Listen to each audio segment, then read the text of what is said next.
Present scenario में जो top 10 mutual funds हो जाते हैं पिछले 4 सालों में उसके क्या हालात रहे इस वीडियो में उसको देखने की कोशिश करेंगे, क्योंकि 5वें साल में जाते हैं 2020 के अंदर अगर हम जाते हैं तो 2020 के अंदर अगर जनवरी से लेकर दिसंबर तक का अगर हम रिटर्न देखेंगे तो बहुत ज्यादा कुछ रिटर्न नहीं देखेगा, क्योंकि उसी साल में क्रैश ही आया था। मार्च एंड होते होते 35% मार्केट घुस गई थी, जिस कारण से जनवरी से लेकर दिसंबर में बहुत ज्यादा रिटर्न नहीं दिखता है। लेकिन वहीं कुछ लोग अगर अप्रैल महीने के स्टार्टिंग से और दिसंबर महीने तक रिटर्न देखेंगे तो बहुत ज्यादा रिटर्न दिखेगा, क्योंकि 30-35% तो ऐसे ही मार्केट घुसा हुआ था।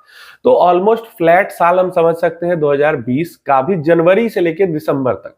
ठीक है, किसी फंड के लिए थोड़ा अच्छा होगा, किसी फंड के लिए थोड़ा खराब, किसी के लिए थोड़ा फैट, क्योंकि ऑलमोस्ट वही सिनेरियो था इंडेक्स का। लेकिन उसके बाद 2021, 22, 23, 24 में क्या हुआ ये इस वीडियो के अंदर समझने की कोशिश करेंगे। 2019 के अंदर जो कैटेगराइजेशन है लार्ज मिड स्मॉल का वो स्ट्रिक्टली लागू हुआ।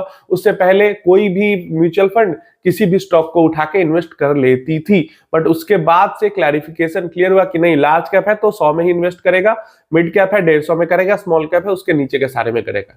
तो चलिए देखते हैं क्या हालात है उसके बाद म्यूचुअल फंड्स के। अभी प्रेजेंट में जो टॉप 10 में है उनका क्या हालात है। तो मोतीलाल का मिड कैप फंड बहुत पॉपुलर फंड है। 2021 के अंदर में 55% का रिटर्न था इसका, 2022 के अंदर में बस 10% का रिटर्न था, 2023 के अंदर में 41% का रिटर्न था, एंड 2024 आधा साल जो खराब गया है, प्रेजेंट ईयर मतलब प्रेजेंट तो अब नहीं रहा है, 1 जनवरी हो गया, 57% का रिटर्न रहा है, जो कि बहुत शानदार है। ठीक है, भले ही 2020 से पहले के हालात मोतीलाल मिड कैप के बहुत खराब थे, लेकिन 2020 के बाद के हालात मोतीलाल मिड कैप के इतने बढ़िया है कि इधर के 5 साल छोड़ो, उसके पीछे के 5 साल के रिटर्न्स को भी ऊपर उठा दिया इसने। देन हमारे पास आता है मोतीलाल का ELSS टैक्स सेवर फंड, जहां पे 32% का रिटर्न 2021 में रहा है, 2022 में ऑलमोस्ट फ्लैट 1-1.5% का रिटर्न रहा है, 2023 में 37% का रिटर्न रहा है, 2024 में 46% का रिटर्न रहा है, बहुत तगड़ा। देन हमारे पास आता है मोतीलाल का फ्लेक्सी कैप फंड, 2021 में ऑलमोस्ट ओवरलैप कर रहा है, तो 15 के आसपास का परसेंट का रिटर्न था, 15-16% का। 2022 में नेगेटिव में 2-3% का रिटर्न था, 2023 में 30% का रिटर्न है, और 2024 में 46% का रिटर्न है। नेक्स्ट हमारे पास मोतीलाल का ही large and mid cap fund आ जाता है, 40% का रिटर्न 2021 में रहा है, 2022 में 1.66, 2023 में 38 एंड 2024 में 45% का रिटर्न रहा है।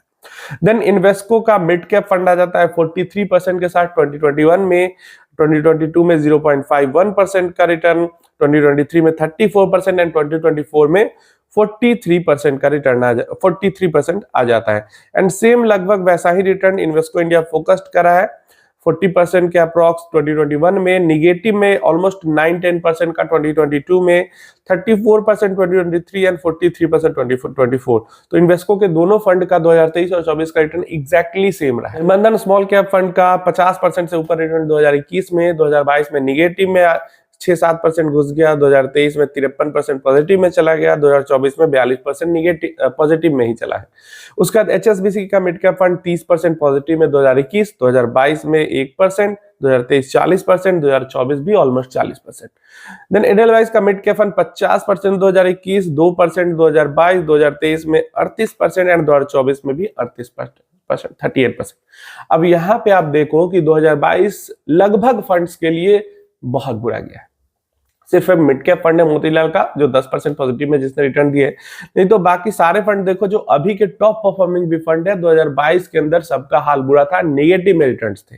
जबकि 2022 के अंदर क्वांट के अच्छे रिटर्न्स थे, 2022 के अंदर में भी क्वांट के अच्छे रिटर्न्स थे, लेकिन 2024 में क्वांट घुस गया, 2022 के लास्ट में आके क्वांट घुसा था, और 2023 के जनवरी महीना जो था वो क्वांट के लिए बहुत बुरा था, क्योंकि अदानी वाला वहां पे मामला था। तो ये सब सिनेरियो अब देखो, हमेशा हर फंड अच्छा रिटर्न नहीं देता है। जैसे बंधन का हम देखते हैं तो निगेटिव 6% घुसा हुआ था 2022 में, और अभी कुछ समय पहले तक देखते तो उसका 1 साल का रिटर्न 70-80% का दिखता। क्यों? क्योंकि निगेटिव 6% से वो 70% गया, तो इसलिए वो लंबा गैप दिखता था, क्योंकि नीचे से ऊपर की तरफ छलांग मारी। उसके अलावा मोतीलाल के फंड्स देख लो तो 40% 50% रिटर्न है, जो कि 2022 में निगेटिव या फ्लैट रहे थे। तो ये सब सिनेरियो। और जो लोग कहते हैं कि पीछे 4 साल 5 साल बहुत तगड़ा गया है, तो 5 साल तगड़ा नहीं गया है, उन 5 साल में से 3 साल तगड़ा गया है। क्योंकि 2020 अगर ऊपर से नीचे तक देखते हैं तो ऑलमोस्ट फ्लैट है, क्योंकि गिरा उठा। 2021 में अच्छे रिटर्न्स बने, 2022 बुरा गया, गलत गया सारे लगभग फंड्स के लिए, 2023 अच्छा गया, 2024 हाफ अच्छा गया, हाफ खराब गया, फिर भी रिटर्न्स अच्छे बने ओवरऑल। हाफ अच्छा, हाफ क्योंकि शुरू के हाफ में काफी तगड़े रिटर्न्स बन गए थे। तो ये सिनेरियो है। अब यही सब अगर हम ट्रेंड देखते हैं तो हमें ऐसा फील होता है कि अगला एक साल जो 2025 है वो उतना अच्छा ना जाए। स्टॉक अच्छा जा भी सकता है, लेकिन क्या है कि लगातार हर साल स्टॉक मार्केट अच्छा परफॉर्म नहीं करता है, और पिछला 2 साल जो है उसमें काफी अच्छा रिटर्न बन गया है। इसलिए ऐसी उम्मीद लगाई जा सकती है कि अगला एक साल थोड़ा एवरेज चला जाए या बिलो एवरेज चला जाए। क्लियर है? फिर उसके बाद के जो साल आएंगे वो अच्छे जाएंगे। तो ऐसे ही मार्केट चलती ही है। 2022 बुरा, 21 अच्छा, 2020 बुरा, 21 अच्छा, 22 बुरा, फिर 23 अच्छा, फिर 24 अच्छा लगभग कह सकते हैं। फिर हो सकता है 25 बुरा जाए, फिर 26 अच्छा, या 25 भी अच्छा चला जाए, 26 बुरा चला जाए। तो इसी तरीके मार्केट चलती है। मार्केट में अगर टिके रहोगे तो लंबे समय में बहुत तगड़ा पैसा ऐसे ही बनता है। हर साल लगातार तगड़ा नहीं बनता है, ऐसे ऊपर नीचे होकर तगड़ा बनता है।